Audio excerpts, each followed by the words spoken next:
बड़ी खबर सामने आ रही है। नेपाल हिंसा पर चीन की तरफ से प्रतिक्रिया सामने आई है। जी हां, नेपाल सुलग रहा है। नेपाल की संसद में आग लगा दिया गया। इसके अलावा नेपाल के प्रधानमंत्री किसी तरह से जान बचाकर भागे। कई मंत्रियों के साथ मारपीट की घटना आई और अब नेपाल में तख्तापलट हो चुका है। वहां के अधिकतम युवा आबादी सड़कों पर उतर चुकी है और जेनजी आंदोलन चल रहा है। हमारे साथ चेतन बातचीत करने के लिए। चेतन, बताएंगे कि आखिर किस तरीके से जिस तरीके से नेपाल में ये तमाम गतिविधियां हुई हैं पिछले 2-3 दिनों के अंदर, नेपाल सुलग गया। जो नेपाल शांत था वहां आग की लपटें दिखाई देने लगी। जिस संसद से नियम और कानून देश के लिए बनाए जाते थे, उसी संसद को आग के हवाले कर दिया गया और इस पूरे मसले पर अब चीन की तरफ से प्रतिक्रिया सामने आई है। चेतन, चीन की तरफ से क्या कुछ बयान सामने आया है?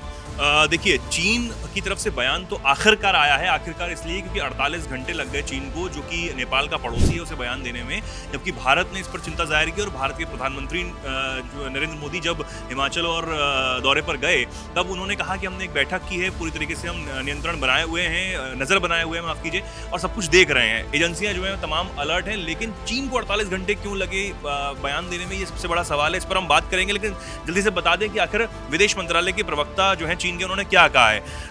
लिन जियान है, उन्होंने एक प्रेस कॉन्फ्रेंस की। उनसे जब सवाल किए गए कि भैया पड़ोसी देश नेपाल में इतना कुछ हो गया है, तख्तापलट हो गया है, तब उन्होंने कहा कि चीन और नेपाल परंपरागत रूप से दोस्ताना पड़ोसी हैं। साथ ही उन्होंने कहा कि हाल के जो प्रदर्शन हुए हैं, हिंसक झड़प, उस पर भी उन्होंने टिप्पणी की और कहा है कि नेपाल की सभी पार्टियां घरेलू मसलों को सही तरीके से सुलझाएंगी और जल्द से जल्द सामाजिक व्यवस्था व राष्ट्रीय स्थिरता बहाल करेंगी। अब लिन ने इस दौरान यह भी बताया है कि नेपाल में मौजूद जो चीनी नागरिक हैं, वो अपनी सुरक्षा का जरूर ध्यान रखें। उन्हें ये सलाह खासतौर पर दी गई है और जो ये भी बताया कि इस हिंसक प्रदर्शन में चीन का कोई भी नागरिक जो है वो घायल नहीं हुआ है। ये सब जो बातें हैं उनकी तरफ से की गई। अब सबसे बड़ा सवाल है कि 48 घंटे क्यों चीन को लगे, चुप्पी क्यों अब तोड़ी है? क्योंकि लगातार चीन पर ये सवाल उठ रहे थे। हम ये जानते हैं कि एसयू समिट जब चीन में अभी हाल ही में हुई, जिसमें भारत की तरफ से भी हिस्सा लिया गया, तब नेपाल के जो प्रधानमंत्री केपी ओली शर्मा, जिनके खिलाफ ये विरोध प्रदर्शन बहुत उग्र हुए, हालांकि वो सुरक्षित स्थान पर ले जाए गए हैं, अभी पता नहीं है कहाँ हैं, नेपाल में है या नहीं है, लेकिन वो भी चीन में गए थे। तब खबरें ये आई थी कि भारत के साथ जो बॉर्डर डिस्प्यूट करने की बात नेपाल करता हुआ नजर आता है, उसको लेकर भी कहीं ना कहीं बात हुई थी। और उसके बाद नेपाल की तरफ से बयान आया कि भैया ये आपका मसला है, आप देखिए। लेकिन हमें ये याद करना चाहिए कि नेपाल और चीन आपस में बहुत अच्छे दोस्त बताए गए, एक दूसरे को बताते रहे जब से केपी ओली सरकार जो आई, और कम्युनिस्ट सरकार से माना जाता रहा, और शायद उसी के खिलाफ जो प्रदर्शन है बहुत ज्यादा उग्र होते हुए नजर आए। हमें यह भी ध्यान रखना चाहिए कि भारत के उत्तराखंड के 2 हिस्सों को जब नेपाल ने अपने नक्शे पर छापा, नोट पर छापा, तो उसके बाद जो पेपर प्रिंट हुआ वो चीनी मिल में प्रिंट हुआ था, यानी कि चीनी जो प्रिंटिंग प्रेस थी उसमें प्रिंट हुआ था। यानी कि चीन से इतनी साठगांठ, मैं ये बताना चाहता हूँ, इतनी साठगांठ जो अंदर ही अंदर चल रही थी कि चीन से आप पैसा लीजिए, उसके ट्रैप में फंसिए, क्योंकि चीन यही चाहता है।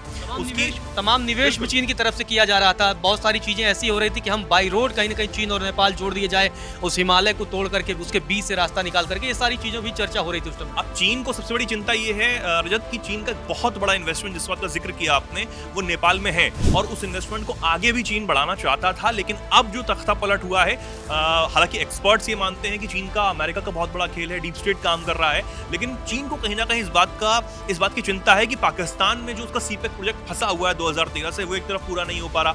अफगानिस्तान को वो BRI में शामिल करने की कोशिश करता है, अफगानिस्तान तक पहुंच बनाने की कोशिश करता है, लेकिन भारत जो है उस पर नजर बनाए हुए है। दूसरी तरफ नेपाल से, जिसका भारत के साथ रोटी बेटी का रिश्ता है, वहां भी आप घुसपैठ करने की कोशिश करते हैं और अपने इन्वेस्टमेंट के जरिए अपने जो चीन की एक चाल होती है ट्रैप, कि आप पैसे फेंकिए, कर्ज दीजिए और अपने जाल में फंसाए रखिए, उसके बाद आप जमीन हड़पिए, उसके बाद आप देश हड़पिए, उसको कोई फर्क नहीं पड़ता। और वही वो साउथ चाइना सी जिस पर वो दावा करता है, वहां भी वो यही कर रहा है और नेपाल वाले क्षेत्र में भी यही करना चाहता है। लेकिन अब कम्युनिस्ट के खिलाफ जो एक आग हमें देखी, नेपाल में हमने देखी है, उसके बाद चीन को एक बड़ा झटका कहीं ना कहीं इस बात से तो लगा है कि उसका बहुत बड़ा जो इन्वेस्टमेंट चीन में लगा है, वो अब खतरे में फंसता हुआ नजर। इनकी तरफ से जो बयान सामने आया, क्योंकि ये विदेश मंत्रालय के प्रवक्ता है, तो ये बड़ा आधिकारिक बयान हो जाता है। इनका जो बयान है, अगर हम उसके मायने समझने की कोशिश करें, क्योंकि इनकी तरफ से जो कहा गया है कि ये भरोसा जताया गया कि नेपाल जल्द ही सामाजिक व्यवस्था और अपनी राष्ट्रीय स्थिरता बहाल कर लेगा, तो ये किस भरोसे से, मतलब इनका जो बयान सामने आया, क्यों ऐसा भरोसा है कि क्या इसमें चीन कोई हस्तक्षेप करेगा या नहीं करेगा? या इन्हें भरोसा है कि नेपाल अपने मसले खुद ही सुलझा लेगा? इनके बयान का मायने क्या है? देखिए, ये बहुत नपा-तुला बयान इसे मैं कहूँगा कि बहुत ज़्यादा जिस तरीके से 48 घंटे तक चुप रहने के बाद चीन ने ये बयान दिया, और शायद पहले दिन ही ये बयान आ जाना चाहिए था जब उसके पड़ोसी देश में युवाओं की उग्र भीड़ प्रदर्शन कर रही थी, संसद भवन जलाया जा चुका था, राष्ट्रपति भवन पर हमला हो गया था, प्रधानमंत्री आवास को निशाना बनाया जा चुका था, तब तक चीन का कोई बयान सामने नहीं आता है। तख्ता पलट होने के भी एक दिन बाद ये बयान सामने आया, तो और ये भी बयान कि नेपाल जो है वो जल्द कुछ कर लेगा, जल्द जो है सब कुछ कर लेगा। तो इसमें ये चीन दिखाने की कोशिश नहीं कर रहा है कि हम कोई इंटरेस्ट उसमें लेंगे।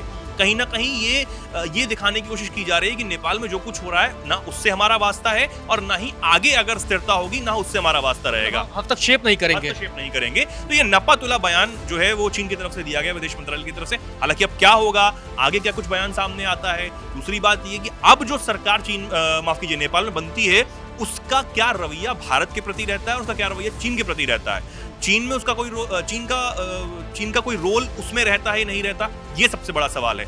लेकिन चीन का रिएक्शन आना और नपा-तुला बयान आना, ये अपने आप में एक बड़ी बात हो जाती है। बड़ी बात है। लगातार इस पूरे मसले पर हम नजर भी बना के रखे हैं, और चीन की तरफ से जो बयान सामने आया, चेतन ने बताया कि ये नपा-तुला बयान है और एक कूटनीतिक लहजे से दिया गया बयान है, क्योंकि चीन अभी ये दिखाना नहीं चाहता है कि वो किसी प्रकार से या पहले हस्तक्षेप कर रहा था या आने वाले समय में नेपाल में स्थिरता लाने के लिए हस्तक्षेप करेगा।